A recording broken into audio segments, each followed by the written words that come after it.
Bismillahirrahmanirrahim. Assalamualaikum warahmatullahi wabarakatuh. Nahmaduhu wa nasta'inuhu wa nastaghfiruhu wa na'udzu billahi min syururi anfusina wa min sayyiati a'malina. May yahdihillahu fala mudilla lahu wa la yudhlilhu fala hadiyalah. Asyhadu an la ilaha illallah wa asyhadu anna Muhammadar Rasulullah. Allahumma shalli ala sayyidina Muhammad wa ala alihi wasallam. Amma ba'du.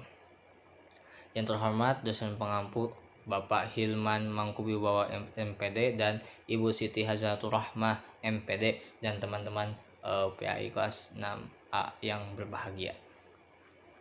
Puji syukur marilah kita panjatkan kehadirat Allah Subhanahu wa taala karena atas rahmat dan limpahannya kita dapat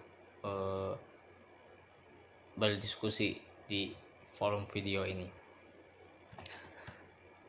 Di sini tema yang kita akan bahas ialah mencari nilai rata kelas.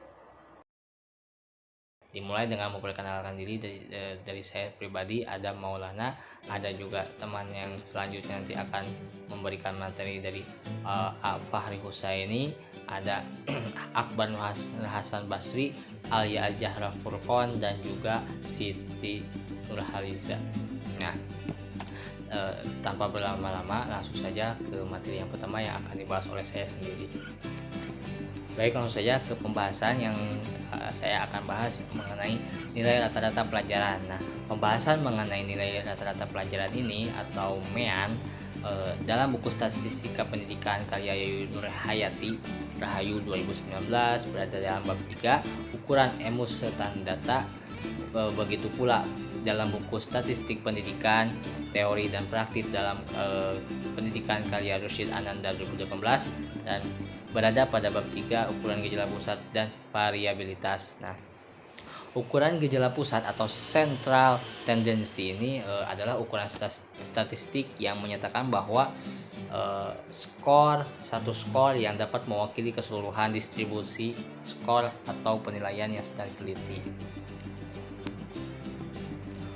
Ukuran gejala pusat yang sering juga disebut dengan ukuran alokasi, yaitu suatu ukuran yang menetapkan tata letak titik pemusatan di mana terdapat kecenderungan bagi setiap variabel untuk mengarah kepadanya.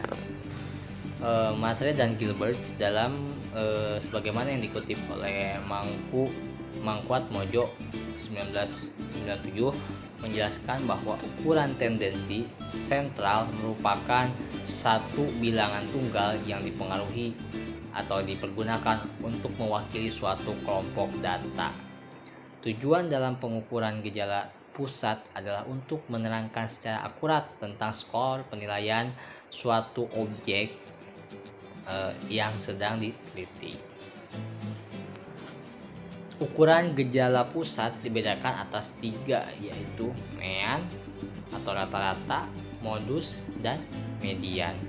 Apabila distribusi dari sekelompok data adalah simetris, maka rata-rata, median, dan modus akan berada pada satu titik di bawah titik puncak dari kurva. Akan tetapi bila distribusinya menceng atau skewness negatif atau positif, maka ketiganya akan terpancar. Modus tetap berada di bawah titik puncak, MEAN ditarik ke arah nilai ekstrim, dan median berada di antaranya. Nah, bagi distribusi melenceng atau skewness, median merupakan ukuran tendensi sentral yang lebih baik dari MEAN, sebab MEAN didesak dari wilayah tengah ke arah kemencengan.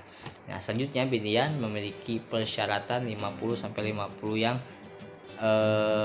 tidak ada pada MEAN. Untuk lebih jelasnya nanti ada gambar yang bisa dilihat ini.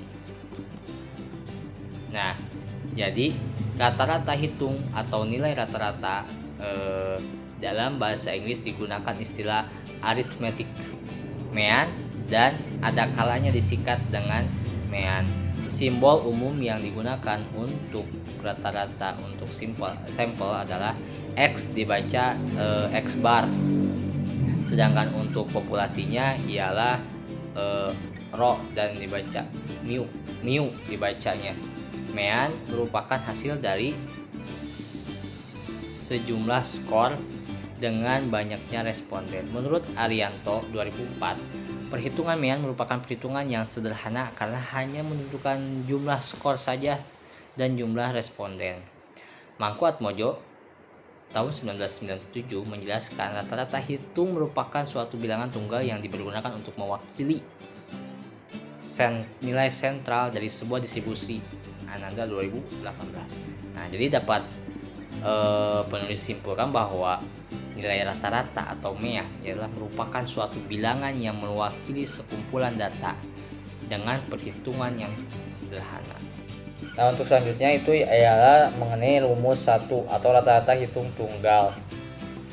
Nah, rumusnya sendiri ialah M sama dengan sigma X per N. Untuk keterangannya sendiri ialah M sama dengan mean.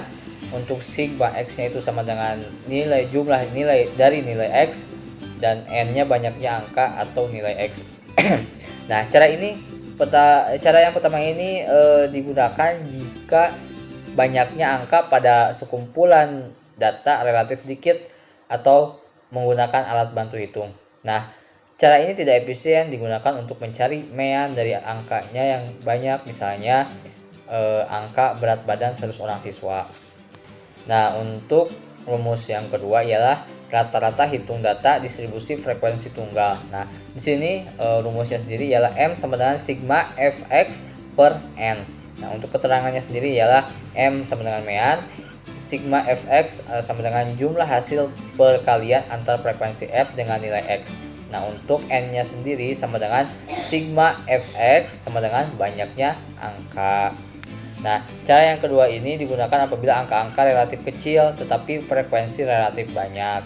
Nah, untuk selanjutnya rumus 3. Nah, untuk rumus 3 sendiri yaitu rata-rata hitung data berkelompok. Nah, untuk keterangannya sendiri, untuk rumusnya sendiri M sama dengan MT ditambah dalam kurung buka kurung sigma Fx per N tutup kurung I. Nah, untuk keterangannya M sama dengan mean, MT sama dengan mean terkaan X sama dengan deviasi dari mean terkaan, dan F sama dengan frekuensi. Nah, untuk sigma Fx itu jumlah dari hasil perkalian F dengan X. Nah, cara ini efisien digunakan jika data yang akan mencari meannya terdiri dari data angka yang relatif besar dan jumlah angkanya banyak. Yang langkah-langkah mencari mean dengan cara ini adalah sebagai berikut. Yang pertama, memilih dan menetapkan salah satu tanda kelas sebagai mean terkaan atau dalam kurung MT dan digunakan sebagai mean kerja. Nah, untuk mean terkaan dapat ditetapkan pada sembarang kelas. Yang kedua, mengisi kolom deviasi X. Pada kolom deviasi diisi dengan cara meletakkan angka 0 sejajar dengan garis baris kelas yang di dalamnya ditetapkan mean terkaan dalam kurung MT.